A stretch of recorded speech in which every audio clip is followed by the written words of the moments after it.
Moving on, Gujarat MLA and Dalit leader Jignesh Mewani addressed the media this morning over his arrest by the Assam police, where he questioned the manner of his arrest as well as read out the stinging bail order of the judge, who raised several questions about the case against him.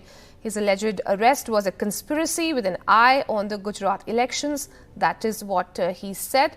This is an exclusive conversation that Uma Shankar did with Mewani. Listen in. मैं सिर्फ इतना जानना चाहता हूं कि आपको लगता है कि वो भाषा गलत थी या अभी भी आप उस पे इसमें एफआईआर कहां बनता है? Where is the offense? मैं बतौर लॉयर कह रहा हूं, शांति और अमन का अपील करना ये गुनाह है क्या इस देश में? अच्छा, आपकी गिरफ्तारी के बाद फिर आपको असम की पुलिस गुजरात से लेकर गिरफ्तारी भी किस प्रकार से? रात को 12 बजे मुझे उठाया, मानो मैं कोई गैंगस्टर हूं। मेरे असेंबली के स्पीकर को पता नहीं है, मुझे एफआईआर का कॉपी नहीं दे रहे, कौन से चार्जेस लगाए वो नहीं बता रहे, मेरे फैमिली से बात करने नहीं दिया, मेरे वकील से बात करने नहीं दिया। इतना क्या है भाई आपको?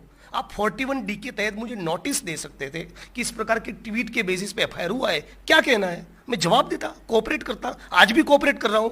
लेकिन जब असम में आपको जमानत दे दी गई, फिर कितनी देर के बाद तुरंत गिरफ्तार? तुरंत मैं जैसा ही ये केस खत्म हुआ, मुझे बेल मिला, इमीडिएटली जेल के अंदर से ही प्रोडक्शन वारंट लेकर आ गए। दूसरा केस इतना फर्जी कि मैं पढ़ के आपको दिखाता हूं। मैं आसाम की जुडिशरी ने यह कहा है कि अक्यूज जिग्नेश मेवानी को जानबूझकर लंबे अरसे तक जेल में रखने के लिए ही यह फर्जी एफआईआर किया गया है।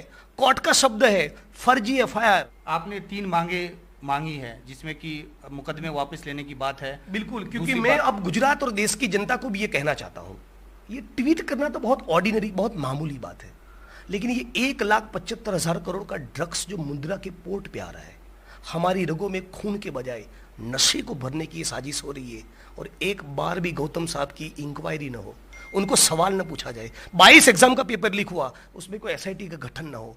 और मैं अपने केस वापस लेने के लिए नहीं कह रहा हूं। मेरे विधानसभा क्षेत्र में माइनॉरिटी के साथी जो प्रोटेस्ट कर रहे थे, उनको जो जेलों में डाला, ऊना के वक्त जो आंदोलन हुआ, उन पर जो मुकदमे किए, वह सारा केस वापस लो, वरना मैं सड़क पर उतरूंगा। कांग्रेस पार्टी सड़क पर उतरेगी और 1 जून को गुजरात बंद का ऐलान करेंगे। मोदी साहब, गुजरात भाजपा अपना डंडा तैयार रखे, हम अपना सीना तैयार रखेंगे, झुकने वाले नहीं है।